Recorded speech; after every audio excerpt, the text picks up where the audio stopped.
Hi friends, welcome to అవని ఆకాశమే హద్దు. అందరూ ఎలా ఉన్నారు? మేమైతే చాలా బాగా ఉన్నాము. ఇక్కడ మేము ఆటోలో కెంపెగౌడ బస్ స్టేషన్కి వెళ్తున్నాము. అక్కడ బస్ 9:30కి ఉంది శృంగేరికి. సో మేము 8 o'clockకే బయలుదేరేసాము. Next day morning fresh up అయిపోయి టెంపుల్కి వెళ్ళిపోయాము. బాబుకి అక్షరాభ్యాసం కోసం టెంపుల్కి వచ్చేసాము. రష్ అయితే చాలా ఉందండి. అక్షయ తృతీయ స్పెషల్గా ఇక్కడ అక్షరాభ్యాసం చాలా రష్గా జరుగుతోంది. క్యూ లైన్ అయితే ఇక్కడ చూడండి, ఇటువైపు క్యూ లైన్ కనపడుతుంది. ఎంత పొడవుగా ఉందో. ఇది అక్షరాభ్యాసం టికెట్ కోసం అన్నమాట. అక్షరాభ్యాసం టికెట్ అయితే 500 రూపీస్ అన్నమాట. వాళ్ళు ఒక స్లేటు, ఒక చాక్ పీస్ ఇస్తారు.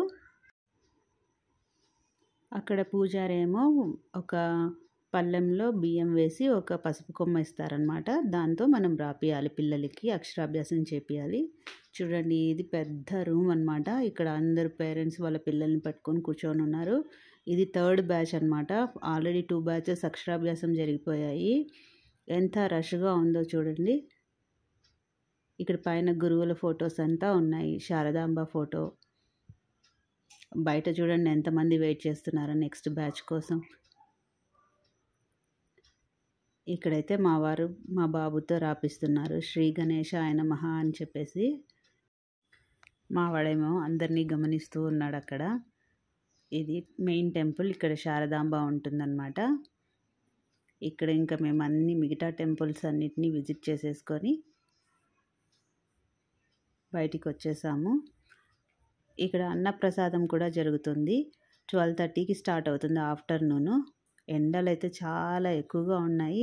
కాకపోతే ఆ అక్షరాభ్యాసం హడావిడి, అమ్మవారి దర్శనము, మిగతా టెంపుల్స్ దర్శనం హడావిడిలో మేమైతే ఎంత ఎండ ఉన్నా పట్టించుకోకుండా అలాగే అన్ని టెంపుల్స్ అన్నిటినీ చూసేసామన్నమాట.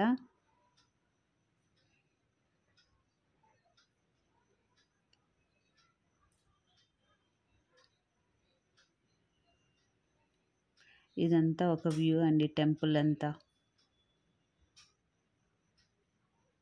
ఇక్కడ ఎలిఫెంట్స్ ఉన్నాయి చూడండి, 2 ఎలిఫెంట్స్. టెంపుల్ ఆవరణలోనే ఒక కొలను ఉందన్నమాట. అక్కడ పెద్ద పెద్ద చేపలు ఉన్నాయి. అందరు అక్కడ చేపల కోసము బొరుగులు తీసుకొని వచ్చి వేస్తున్నారనమాట ఫుడ్గా. ఇంత లావుగా ఉన్నాయో చూడండి ఫిషెస్ అన్నీ. మా పిల్లలు అయితే బాగా ఎంజాయ్ చేశారు ఇంత లావు ఫిషెస్ని చూసి దగ్గరగా. తర్వాత మేము బయలుదేరాము. ఆఫ్టర్నూన్గా హొరనాడుకు వెళ్ళామన్నమాట ఆటోలో. యాక్చువల్గా శృంగేరి నుంచి ఆ టైంలో ఒకే బస్సు ఉందన్నమాట హొరనాడుకి. అది ఘాట్ రోడ్డు. అది ఫుల్గా బస్ నిండిపోయిందనమాట.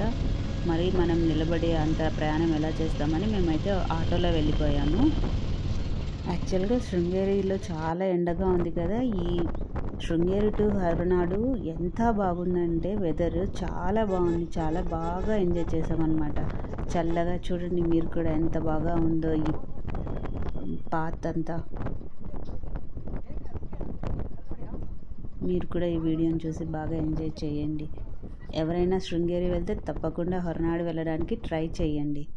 చాలా అంటే చాలా బాగా ఎంజాయ్ చేస్తారనమాట. చుట్టూ కొండలు, కాఫీ తోటలు, ఇవన్నీ. కొద్దిసేపు మీరు కూడా ఈ నేచర్ని చూస్తూ ఎంజాయ్ చేసేయండి.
1.5 అవర్ జర్నీ తర్వాత మేము వచ్చేసాము హొరనాడు అన్నపూర్ణాదేవి టెంపుల్కి.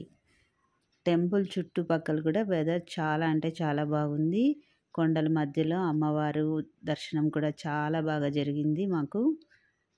హాలిడేస్ టైం కదా, చాలా రష్ ఉంది. కాకపోతే క్యూ లైన్ అయితే చాలా ఫాస్ట్గా కదిలిందనమాట. ఒక 20 మినిట్స్లో దర్శనం అయ్యింది అమ్మవారిది. అమ్మవారు అయితే చాలా అద్భుతంగా అనిపించింది మాకైతే. అలా చూస్తూ ఉండిపోయాము. దర్శనం తర్వాత మళ్ళీ శృంగేరి రిటర్న్ వెళ్ళిపోయాము. మళ్ళీ మేము శృంగేరిలో నైట్ స్టే చేసామన్నమాట. చూడండి కొండలు ఎలా ఉన్నాయి, అంత పచ్చ పచ్చగా ఉన్నాయి కదా. ఇదంతా టెంపుల్ వ్యూ అండి ఒకటి.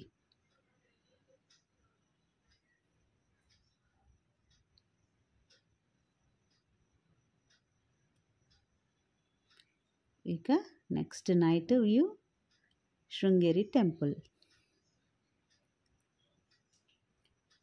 మళ్ళీ ఇంకోసారి దర్శనంకి వెళ్ళేసి అమ్మవారిని చక్కగా మొక్కొని అలా చుట్టూ చూస్తూ ఉండిపోయామన్నమాట కొద్దిసేపు.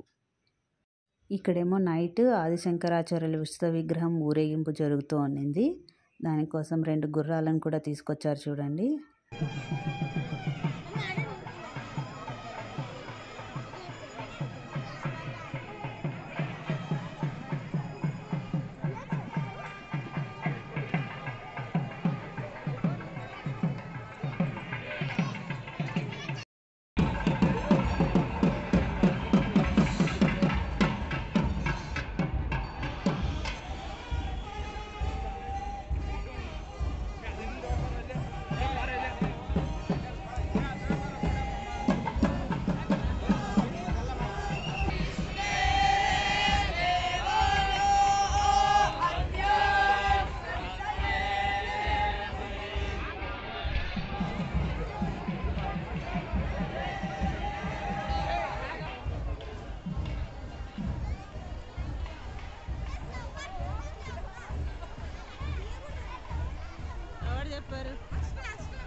ఇంకా ఇదంతా ఊరేగింపు చూసుకొని మేము ఇంకా టెంపుల్ వాళ్ళే అక్కడ భోజన వసతి ఉందన్నమాట. భోజనం చేసుకొని రూమ్కి వెళ్ళి రెస్ట్ తీసుకున్నాము. నెక్స్ట్ డే మా ప్రయాణం ఉడిపికి. ఇక్కడ విద్యార్థులంతా వేదాలు వల్లిస్తూ ఉన్నారు చూడండి. వెనకంతా విద్యార్థులు. ఇది వచ్చేసి ఉడిపి టెంపుల్. రష్ అయితే చాలా ఎక్కువగా ఉండింది. క్యూ లైనే 2 అవర్స్ పట్టిందనమాట దర్శనానికి. ఇది టెంపుల్ అవుట్ సైడ్ మనకి కొలన్ అనమాట. చూడండి మీకు అక్కడ బయట ఎంత క్యూ కనపడుతోంది. ఇది మేము టెంపుల్కి ఇంకా దగ్గరలో ఉన్నాము. ఇదంతా చాలా ఎక్కడి వరకు క్యూ ఉందో మీకు చూపిస్తూ ఉన్నాను. కాకపోతే క్యూ లైన్లో ఫ్యాన్స్ లేవు, వాటర్ ఫెసిలిటీ కూడా సరిగ్గా కల్పించలేదు టెంపుల్ వాళ్ళు అనిపించింది మాకైతే. ఎండలు ఎక్కువగా ఉన్నాయి కదా, క్యూ అంతసేపు నిలబెట్టినప్పుడు అట్లీస్ట్ వాటర్ ఫెసిలిటీ కానీ ఫ్యాన్స్ కానీ ఉంచాల్సింది. ఇది వచ్చేసి మంగళాదేవి టెంపుల్. మంగళూరు అన్నమాట. ఉడిపి నుంచి 1 అవర్ జర్నీ మంగళూరు అండి. అమ్మవారు కూడా ఇక్కడ చాలా బాగుందన్నమాట, మంగళాంబాదేవి. వీడియో అయితే నాట్ అలౌడ్ కాబట్టి నేను టెంపుల్ చుట్టూ పరిసరాలు వీడియో తీసుకున్నాను. ఇక్కడ ధ్వజస్తంభం చూడండి, అమ్మవారి విగ్రహాలన్నీ చుట్టూ ఎంత బాగా ఉన్నాయో.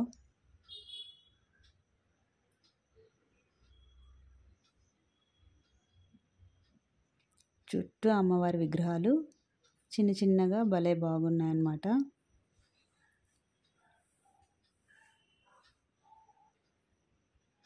మేము వెళ్ళినప్పుడు టెంపుల్లో హోమం జరుగుతూ ఉండింది.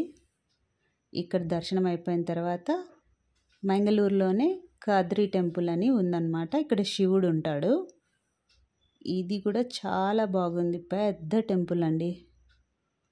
చుట్టూ కొబ్బరి తోటలు, చాలా పెద్ద ఆవరణలో టెంపుల్ ఉందన్నమాట.